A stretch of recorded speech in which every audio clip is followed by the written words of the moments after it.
আপনি সালাত আদায় করলেন না, নামাজ পড়লেন না, তো খাসি গরুর আপনি খুব দেখে কী করবেন? নিজেই তো একটা ক্ষতি।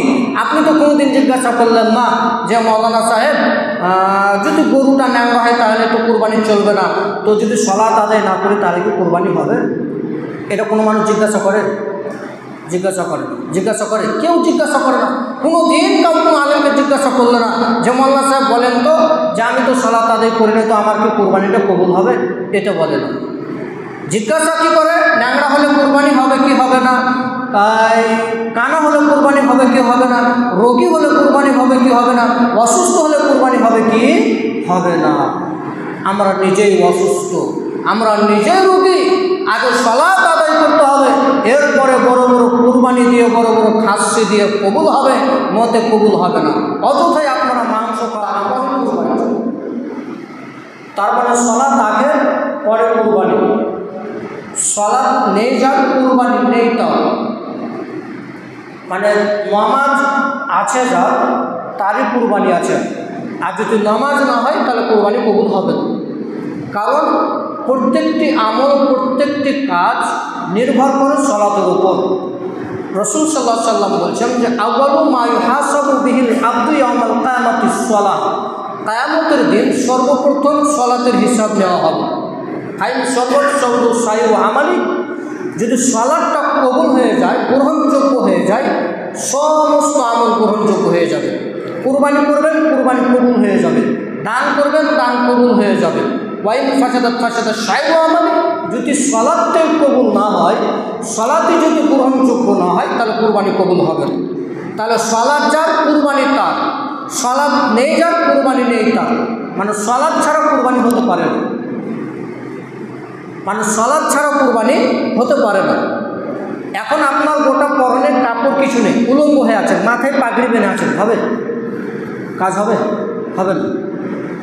আপনার পরনে না আছে জামা, না আছে লুঙ্গি, কিছু পরে নেই, শুধু মাথায় পাগড়ি বেঁধে আছেন, তো হবে কি? এটা কি মান সম্মান রক্ষা করা যাবে? যাবে না। তো কুরবানি সেরকমই, সালাত নেই, আমল নেই, কুরবানি কী হবে? কুরবানি লাভ হবে। সালাত আগে, এরপরে কুরবানি।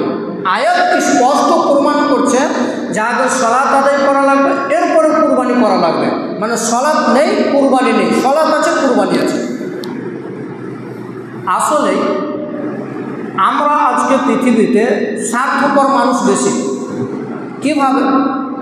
মনে করেন যে 13 নম্বর প্রশ্নের মধ্যে একটা প্রশ্ন ছিল, অসুস্থ ছাগল বা গরুর কুরবানি হবে কি হবে না? দেন লিস্টে দেন।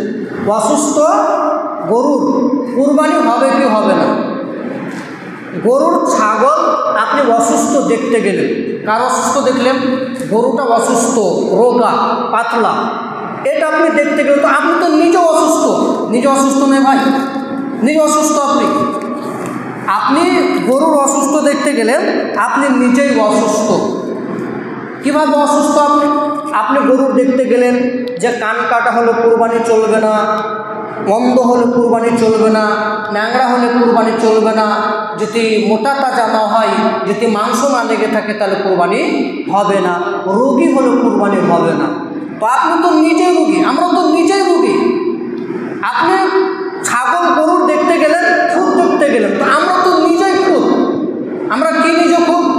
আমরা গরু যেরকম বুঝলাম, কুরবানির পশুকে যেরকম আমরা দেখলাম বুঝিয়ে বুঝিয়ে, যে খুবভাবে তদন্ত করলাম যে কানটা কাটা আছে নাকি, চোখটা বন্ধ আছে নাকি, ন্যাংরা আছে নাকি, দুর্বল আছে নাকি, রোগা আছে নাকি, মাংস আছে নাকি, সমস্ত কিছু দেখলাম।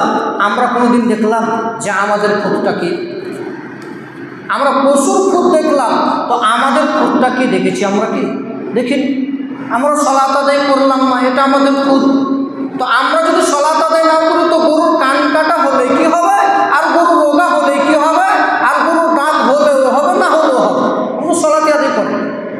তা আপনার জন্য খুদ দেখার কোনো প্রয়োজন নেই।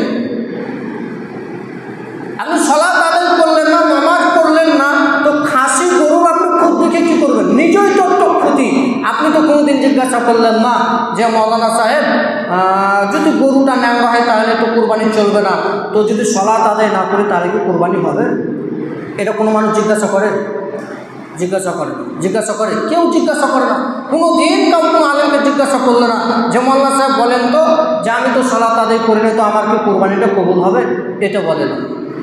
জিজ্ঞাসা কী করে? ন্যাংরা হলে কোরবানি হবে কি হবে না, কানা হলে কোরবানি হবে কি হবে না, রোগী হলে কোরবানি হবে কি হবে না, অসুস্থ হলে কোরবানি হবে কি হবে না।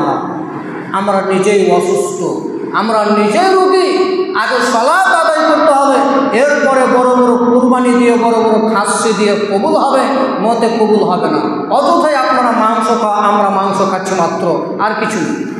আসলে আল্লাহ সুবহানাহু ওয়া তাআলা মানুষকে দয়া করে কুরবানির মাংস খেতে সুযোগ দিল, আর মানুষ সুযোগে সদ্ব্যবহার করে ফেলবে। যদি আকাশ থেকে আগুন এসে কুরবানির মাংসগুলো জ্বলে যেত, তাহলে একটা মানুষ কুরবানি দিত? কুরবানি দিত? একটা মানুষ কুরবানি দিত না। যে কুরবানি দেবো, আকাশ থেকে জ্বলে যাবে, যদি আকাশ থেকে আগুন এসে নাই জ্বলে তাহলে আমি বেজ্জত হব, সমাজে অপমান হব যে লোকটা ভালো নয়, লোকটা খারাপ মানুষ, এর কারণে কুরবানি হয়নি। তার মানে প্রথম নম্বর মাসআলা হচ্ছে যে যার সালাত নেই তার কুরবানি নেই, যার সালাত আছে তার কুরবানি আছে। যারা সালাত আদায় করে না তাদের কুরবানি কবুল হবে না, তাদের কুরবানি কবুল হবে না, তাদের কুরবানি বাতিল, তাদের কুরবানি বাতিল, বেনামাজির কুরবানি হবে না।